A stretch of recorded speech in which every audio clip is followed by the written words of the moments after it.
하나님께서 일하시는 우물을 만나려면 이라는 제목으로 하나님의 말씀 증거하도록 하겠습니다. 하나님께서 일하시는 우물을 만나려면. 첫째, 하나님께서 일하시는 우물을 만나려면 세상의 말들을 버려야 합니다. 세상의 말들을 버려야 합니다. 성경을 보면 가장 첫 부분에 노아 이야기가 나옵니다. 하나님께서는 노아에게 너의 가족을 구원하고 너를 구원할 구원의 방주를 만들라고 하나님께서 말씀을 하셨습니다. 방주를 만드는 것은 참 만만한 일이 아닙니다.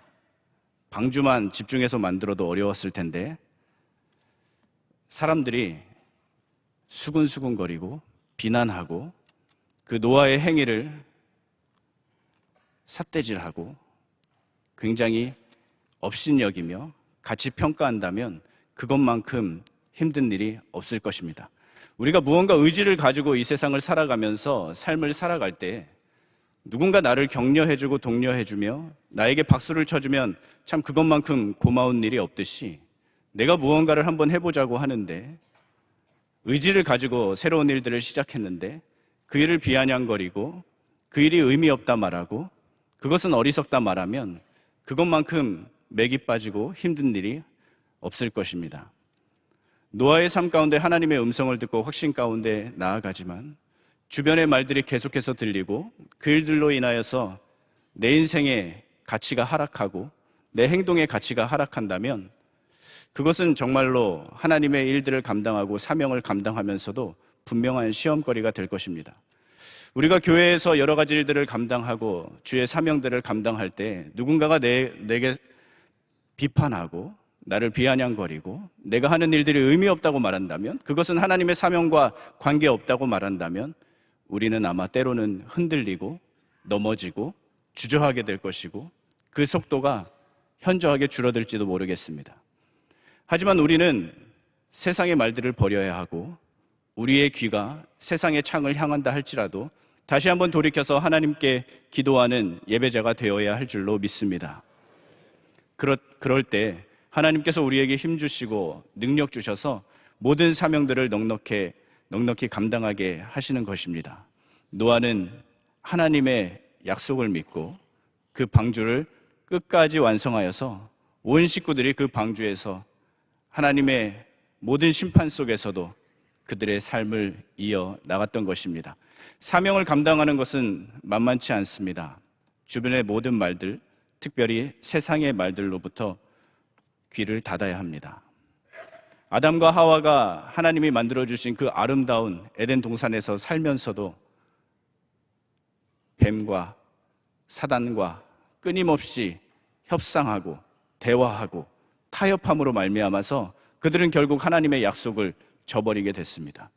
우리가 세상에서 사는 모습이 바로 아담과 하와처럼 늘 끊임없이 타협하고 대화를 시도하면서 이 정도면 괜찮지 않을까, 이 정도면 괜찮지 않을까 하는 마음으로 하루하루를 살아갈 때 그것은 분명히 위험한 일이고 죄를 짓는 사망에 이르게 되는, 우리가 세상에서 하는 그 모든 행동이 아담의 죄악과 아담의 타락에 참여하는 그러한 일들이 되고 마는 것입니다. 구약 성경의 욥기를 보면 욥이라는 인물이 등장하는데 이 욥은 노아와 견줄 만큼 의인이었습니다. 하나님 앞에서 책 잡힐 것이 없는 의인이었습니다. 그런데 어찌된 영문인지 이 욥이 고난을 당하죠. 아주 어려운 일들을 만나게 됩니다. 고난을 당하게 되자 엘리바스와 빌닷 소발이라는 세 친구가 와서 욥의 인생을 진단합니다. 그냥 와서 옆에만 있어주면 좋겠는데, 아니면 그냥 안 와도 되는데 꼭 힘들고 어려울 때 이렇게 찾아와서 진단해주는 사람이 있습니다. 우리의 삶 가운데도 때로는 이럴 거면 그냥 가라라고 하면서 친구를 돌려보내는 일도 있지 않습니까? 이 세 친구가 와서 욥의 인생을 진단하는데 혹시 너 하나님께 죄 지은 거 아니냐?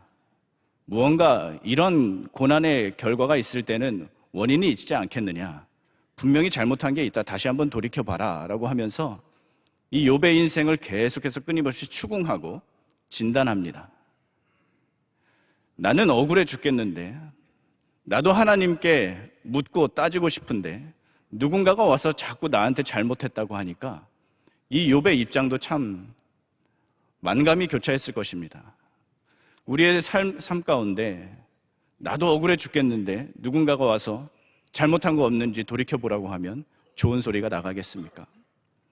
엘리바스와 빌닷 소발이 이 세상에 있는 인과 율로, 인과 응보의 법칙으로, 원인과 결과의 법칙으로 한 사람의 인생을 토막내고 한 사람의 인생을 조각조각 퍼즐을 맞추려고 재시도할 때에 그것은 분명히 욥의 인생 가운데 큰 시험이었을 것이고, 자기가 겪고 있는 고난보다 어쩌면 더 큰 마음의 상처가 그의 삶 가운데 찾아왔을지 모르겠습니다.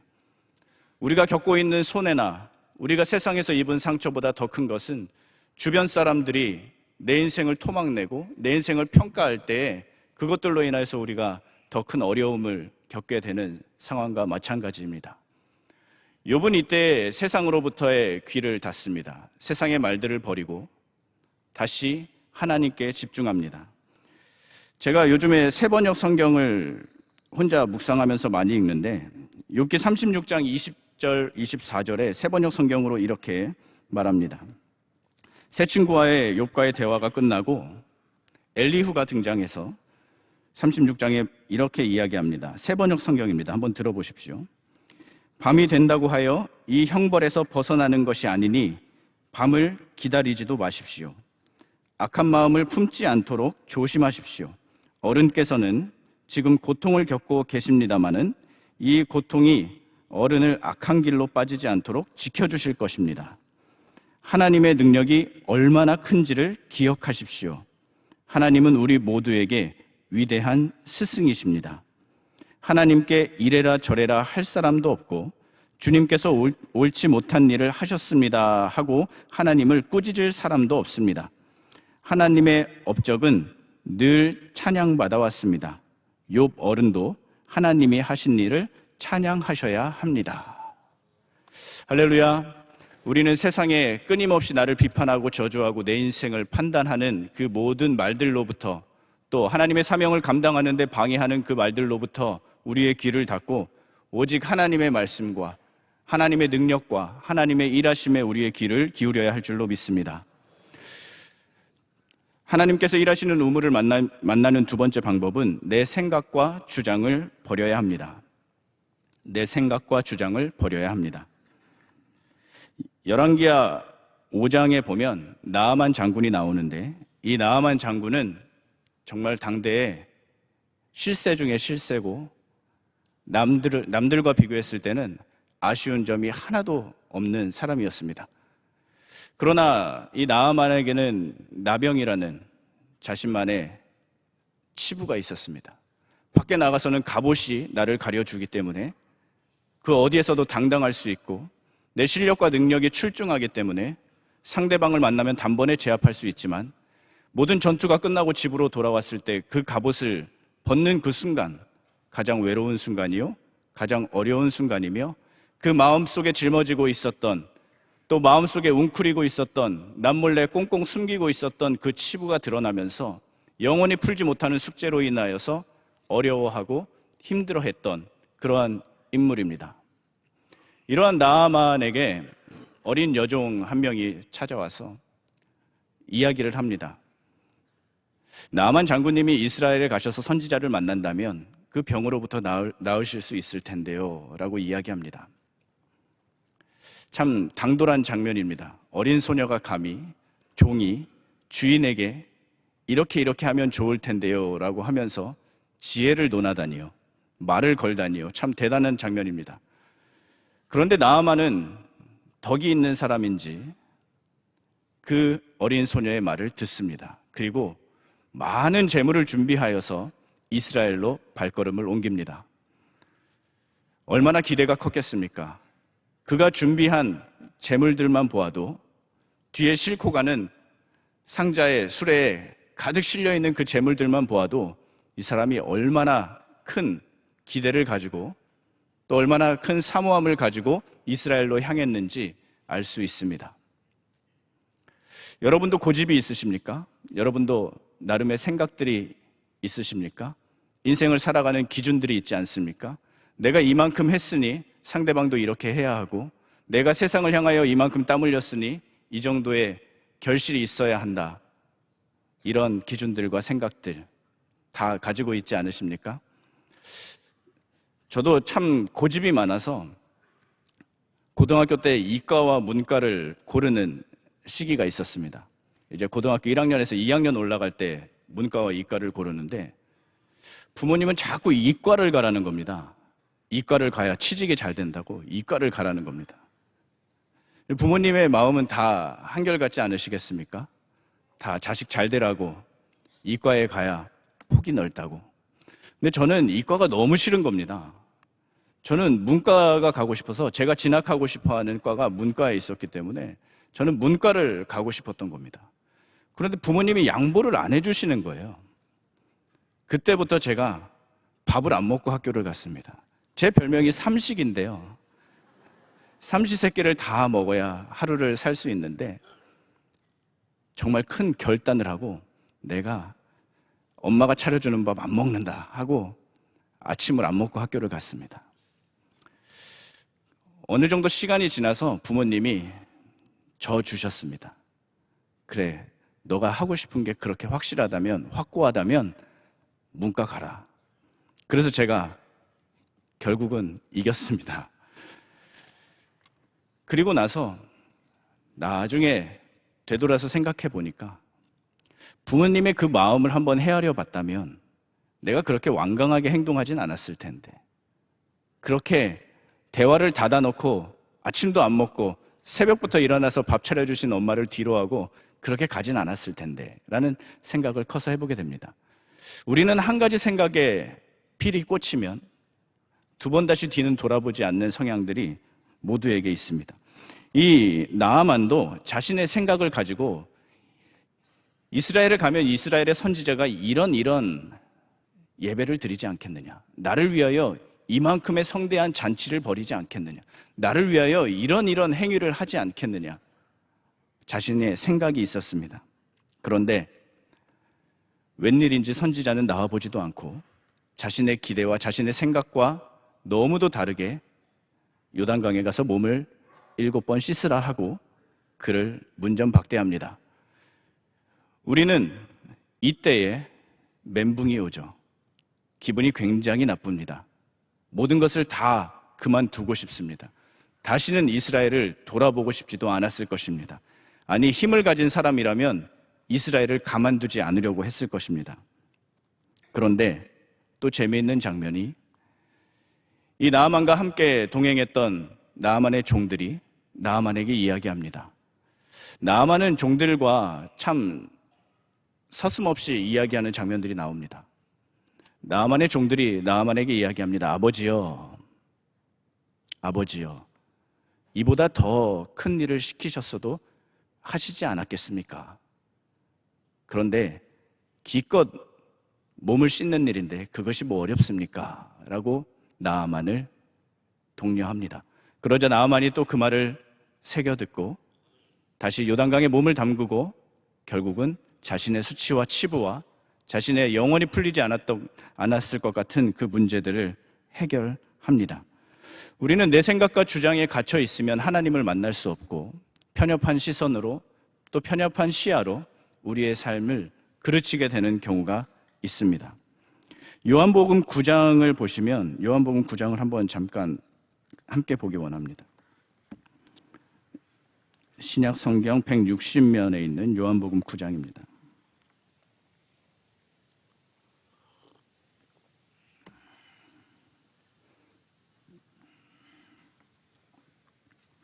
요한복음 9장에 보면 1절에 이렇게 기록되어 있습니다. 예수께서 길을 가실 때 날 때부터 맹인된 사람을 보신지라. 제자들이 물어 이르되 랍비여, 이 사람이 맹인으로 난 것이 누구의 죄로 인함이니이까? 자기니이까? 그의 부모니이까? 우리 삶 가운데는 늘 이렇게 우리 삶을 재단하고 우리가 왜 어려움을 겪는지, 마치 욥기에 나오는 세 친구들이 인과율의 법칙으로 욥의 인생을 재단했던 것처럼 이 제자들이 이 날 때부터 맹인되었던 이 사람의 인생을 재단합니다. 무언가 큰 죄를 지었던지, 태중에 있을 때 죄를 지었던지, 여러 가지 이유들을 대면서 율법적인 이야기들을 하고 있습니다. 그러나 예수님은 단호하십니다. 우리의 모든 고난과 우리의 모든 질고는 결국은 우리의 모든 환난은 하나님이 하시는 일들을 나타내기 위함이요, 우리가 사명의 현장에서 또 삶의 자리에서 겪는 어려움들이 있다면 그것은 분명히 하나님의 역사다라고 선포하고 계십니다. 혹시 질병으로 인하여 어려움을 겪고 계시거나 물질로 인하여 어려움을 겪고 계시고 부모님과 자녀, 해결하지 못하는 일들로 여전히 마음속에 아픈 상처가 있으시다면 바로 우리의 인생이 하나님의 역사가 담기는 그릇이 된다는 것을 기억하시기를 축복합니다. 우리가 하나님의 말씀을 늘 의지하고 하나님의 말씀을 신뢰하며 살아갈 때에 하나님의 역사가 우리의 인생에 담겨집니다. 이 날 때부터 맹인된 사람을 사람들이 재단하고 심판할 때에 예수님은 그것은 하나님의 일이다라고 하면서 단지 세상의 일이 아님을 말합니다. 우리의 인생에 겪고 있는 여러 가지 문제들이 그저 세상에서 살면서 겪는 세상의 문제가 아니라는 것을 이야기하고 있는 것입니다. 그것은 하나님의 역사입니다. 이때 예수님께서 6절에 이렇게 행동을 하십니다. 이 말씀을 하시고 땅에 침을 뱉어 진흙을 이겨 그의 눈에 바르시고 이르시되 실로암 못에 가서 씻으라 하시니 실로암은 번역하면 보냄을 받았다는 뜻이라. 이에 가서 씻고 밝은 눈으로 왔더라. 할렐루야. 예수님을 만나면 우리의 인생의 문제가 해결됩니다. 우리는 그 진리를 잘 알고 있습니다. 그래서 오늘 이 새벽에 이렇게 많이 기도하러, 예배하러 나오시지 않으셨습니까? 하나님을 만나고 예수님을 만나고 성령님과 동행하면 우리의 인생의 모든 숙제가 해결된다는 것을 알고 있습니다. 그러나 문제는 그 시간까지 참는 것이 참 어렵습니다. 이 맹인되었던, 이 날 때부터 맹인이었던 이 사람에게 예수님이 어떻게 하셨냐면 침을 뱉어서, 흙에 침을 뱉어서 그의 눈에 바릅니다.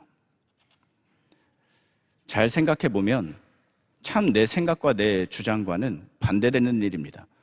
눈을 뜨게 해달라고 했지, 볼 수 있게 해달라 했지, 내 눈을 가리고 내 눈을 막아달라고 하진 않았습니다. 그런데 예수님은 흙에 침을 뱉어서 그의 눈을 아예 덮어버리십니다. 눈을 덮지 않고 흙으로, 진흙으로 내 눈을 막지 않으면 아주 옅은 빛이라도 볼 수 있을 텐데 예수님께서는 아예 막아버리시는 것입니다. 아니, 기도할 때보다, 예수님을 만날 때보다 인생이 왠지 더 어려운 것 같고 더 풀리지 않는, 더 어마어마한 정글로 들어가는 것 같은 우리의 인생의 답답함들을 혹시 경험해 보셨습니까? 차라리 교회 다니지 않으면, 예수님 믿지 않으면 더 편하게 살 것 같은, 더 쉽게 살 것 같은, 이것보다 더 돌아가지 않을 것 같은 그러한 순간들이 있지 않으십니까? 아마 제가 이 날 때부터 맹인된 자였더라면, 예수님이 제 눈에 진흙을 바르셨다면 아마 저는, 아니 예수님 눈을 뜨고 싶다고 했지 언제 이렇게 완전히 가려달라고 했습니까? 하면서 예수님께 대들었을 것입니다. 그러나 이 날 때부터 맹인된 사람은 예수님의 그 모든 행동들을 꿋꿋이 참고 기다렸습니다. 과연 어떤 역사가 나타날 것인지 기다렸습니다. 그 약속을 기다렸습니다. 저는 이 본문을 보면서 참 이 날 때부터 맹인된 사람은 큰 은혜를 받지 않았나. 성경에 나오는 인물 중에 아마 이만큼 큰 은혜를 받은 사람들이 몇 명이나 될까라는 생각을 해보았습니다. 하나님께서 사람을 지으실 때 흙으로 사람을 지으셨고 예수님도 이 맹인에게 다가가셔서 흙을 집으셨습니다. 하나님께서 사람을 창조하실 때 생기를 불어넣으셨고 하나님이 이 맹인을 다시 빚어주시고 그의 영원히 풀리지 않을 것 같은 그 문제를 해결해 주실 때 침을 뱉으셨습니다. 흙을 이용하여 생기를 불어넣어 하나님께서 생명을 허락하여 주셨듯이 오늘 이 절망 가운데 영원히 한 번도 풀리지 않을 것 같았던 인생의 숙제를 안고 신음하는 이 날 때부터 맹인된 사람 앞에서 예수님은 마치 하나님이 세상을 창조하시듯 새로운 창조를 열어가고 계시는 것입니다. 때로는 우리의 기도와 우리의 주장과 우리의 생각과 전혀 다른 인생의 면모들을 만난다 할지라도 그것은 하나님의 역사가 내 인생에 담기는 일이고 나의 그릇에 새겨지는 일입니다. 조금만 참고 기다리시면 하나님의 역사가 우리의 눈 가운데 나타날 줄로 믿습니다. 마지막 세 번째는 하나님께서 일하시는 우물을 만나려면 영적 피난처를 찾아야 합니다. 영적 피난처를 찾아야 합니다. 요한복음 2장에서 가나오니 잔치가 나오는데 이 혼인잔치에 포도주가 떨어진 겁니다. 결혼식을 준비해 보신 분들은 잘 아실 것입니다. 하객 수가 얼마인지 가늠하시는 것이 얼마나 어렵습니까? 음식을 몇 명을 주문해야 되는지, 몇 인분을 준비해야 되는지, 그래야 결례가 되지 않는지, 이 일들이 얼마나 우리에게 큰 숙제가 되는지는 잘 알지 않습니까? 가나 혼인잔치에서도 마침 포도주가 떨어졌습니다. 그때 누구에게 의지하는지, 누구에게 도움을 요청하는지 성경은 우리에게 정확하게 보여주고 있습니다. 예수님께 당장에 달려가서 예수님, 포도주가 떨어졌습니다. 어떻게 좀 해주십시오. 이 장면은 단순히 예수님께 무언가를 요청한 것 같지만 늘 인생에 품고 있었던 나의 피난처는 예수님이시고 이 문제를 해결해 주실 수 있는 분은 예수님이시고 궁극의 새로운 시대에 영원한 기쁨으로 우리를 초대하실 분은 예수님이시라는 이 고백들이 늘 마음속에 가득했기 때문에 문제가 터졌을 때 영적 피난처를 찾을 수 있었던 것입니다. 사랑하는 성도 여러분, 우리의 삶 가운데 늘 고백되어지는 믿음의 유산들이 있을 때, 또 마음속에 담겨있는 하나님의 말씀과 그 확실한 약속들이 있을 때 우리는 인생의 문제가 터졌을 때 그 즉시 영적 피난처를 찾을 줄로 믿습니다. 말씀을 정리하도록 하겠습니다. 오늘 함께 읽었던 히브리서 6장의 말씀은 창세기 22장의 내용을 인용하고 있습니다. 창세기 22장에 하나님과 아브라함이 맺었던 그 약속을 기록하고 있습니다. 이 본문을 보면서 하나님과 아브라함은 분명히 여러 번 수차례 약속을 맺으셨습니다. 너의 자손을 많게 하겠다. 너의 자손에게 복을 주겠다. 바다의 모래알과 같게 하겠다. 하늘의 별들과 같게 하겠다. 창세기 15장에서도 하나님의 약속이 있었고 창세기 17장에서도 하나님의 약속이 있었으며 오늘 본문이 인용된 창세기 22장에도 하나님의 약속이 있었습니다. 그래서 문득 의문이 들었습니다. 분명히 하나님과 맺은 약속이 많은데 왜 창세기 22장을 인용했을까? 쓸데없는 궁금증일 수도 있지만 창세기 21장에서 이삭이 태어났습니다. 우리가 좋은 일을 한번 겪고 인생의 어려움들을 해결하게 되면 이것이 하나님의 응답의 전부다라고 생각하는 착각이 들 수도 있습니다. 그러나 하나님의 약속 속에서 그 약속을 믿고 기다렸더니 이삭이 태어났습니다. 그런데 이삭이 태어나서 복을 받은 것이 확실한데 그 다음에도 하나님은 끊임없이 우리에게 또 한 번 복을 주시겠다고 약속하십니다. 인생의 많은 복들을 이미 받으셨습니까? 하나님의 복은 끝나지 않았고 하나님의 역사는 아직도 현재 진행 중입니다. 오늘 하루도 하나님이 주신 이전의 복보다 더 큰 은혜를 누리시는 은혜가 있기를 축복합니다.